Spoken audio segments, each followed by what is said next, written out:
Yeah, I mean, that was something we talked about from the beginning of the year. That was our goal. Give ourselves a chance.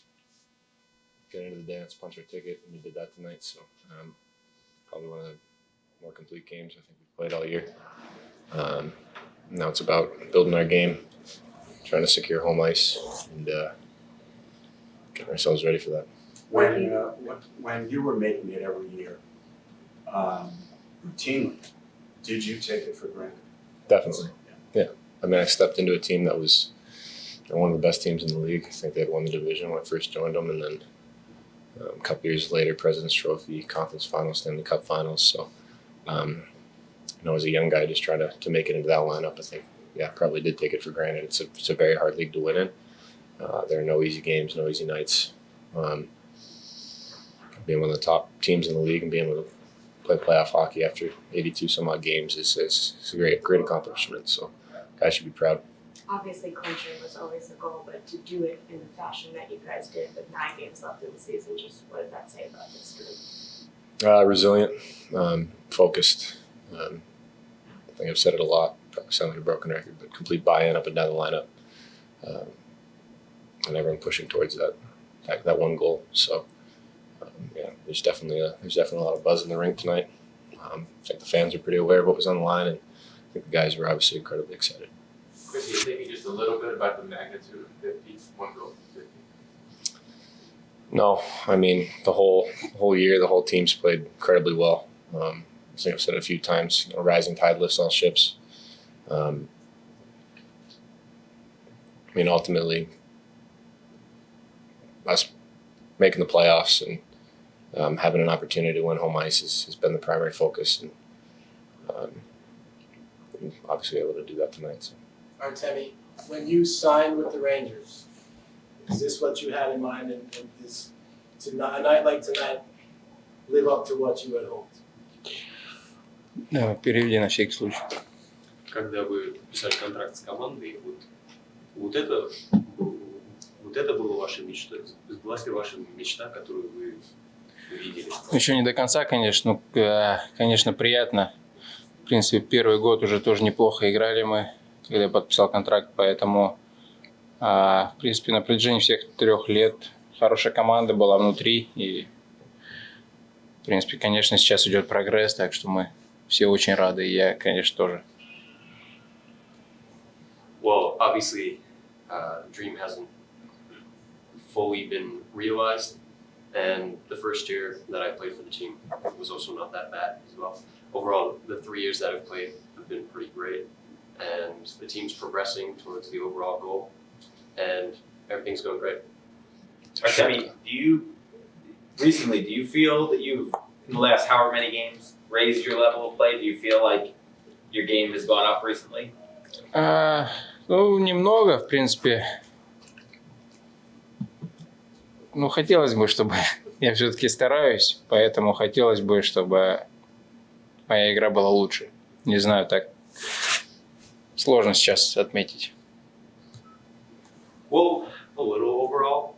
Obviously, I kind of do want to be even better than I am. I do try. But I don't know, it's kind of hard to gauge. Chris, what do you think about the way you've been playing recently? I mean, he always does things every single night that just make us roll our eyes on the bench, stuff that no one else can do. I don't think he's any different than anyone else on our team. Like, he understands that we were on the precipice of making the playoffs, and he's a big game player to go along with all the things that he does so incredibly well that no one else can do. And so he obviously raised his level. That's just Artie. That's crazy how my English work. I understand everything now. Honestly. What do you think about 50?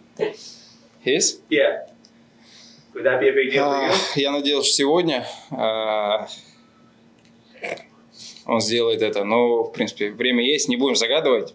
Все за него рады. Главное, команда выигрывает. Well, we kind of did hope that it would happen today, but we're not gonna wish on it, so not to jinx it. And obviously the whole team's just rooting for him. We're waiting a little bit. Chris, when you think about these last several years without playoffs, I mean, 2020 you came back and you got a couple of games in that qualifiers. How hard was it to go through this, especially based off of Larry, how it was consistent every year? Like, how hard was that to buy in, when you knew it could take a while? Yeah, obviously very difficult. Sitting there and watching other teams play playoff hockey. I mean, that's regular season hockey, incredibly competitive. Yeah, it's an honor to play in the NHL. It's a lot of fun. But at the end of the day, I mean, you want to make the playoffs and you want to accomplish that goal of winning the Stanley Cup. So, I think it made this group incredibly hungry and incredibly focused, like I said before. But like Artie said, it's just the first step. Chris, do you have an appreciation for the fact that, like, with the letter and everything, that the fans kind of bought into the rebuild and were patient throughout the process and now seem to obviously be embracing you guys, that things are going in this direction? Yeah, we sent the letter out and then signed a big ticket. So Yeah. I think we're more reloaded than rebuilt in a lot of ways. But I mean, I guess you could say there was complete buy-in from the fan base too, right? So it really feels like everyone in the city's pulling in the same direction. And I think that's what leads to the energy that you felt in the Garden tonight and the energy that you're going to feel in that first playoff game over the course of our run. So it's been awesome to be a part of. And how did you feel? Because early in the season, you were winning some games, but even Turk was in, you're saying, we're not playing that great. How did you get from there to here, do you think? Like, what about your game developed to the point where did the belief stem from to get to this point early in the season? I mean, early in the season, those 2 points count as much as 2 points now, right? So being able to find ways to win games early in the season was certainly important for us. But I don't think any team is happy with where their game is. Game 1 through 10, 10 through 20, you want to continuously improve. You need to improve if you're not getting better as a group and not playing on instinct and really having a grasp on what you're trying to do as a group and what you're trying to do from a system standpoint at this point in the year. It's you're in trouble. So I mean, it's something we talked about all year was continuously improving, continuously growing as a group, and obviously having a relatively young team still. You saw that improvement every single day. So I think that was a big part of why there was such a good buzz and such a good energy. But yeah, ultimately finding ways to win games and get 2 points at any point in the season is incredibly important, and just always trying to improve, trust in the process. Chris, how long do you allow yourself to enjoy this, or do you want to flip the script and start looking at first in the Metro? We have Carolina next, right? Tonight. Enjoy it a little bit, be proud of ourselves, but we want home ice. We want to keep pushing, keep climbing. All right. Thank you. Thank you, guys. Keep playing nice games, Gazelle.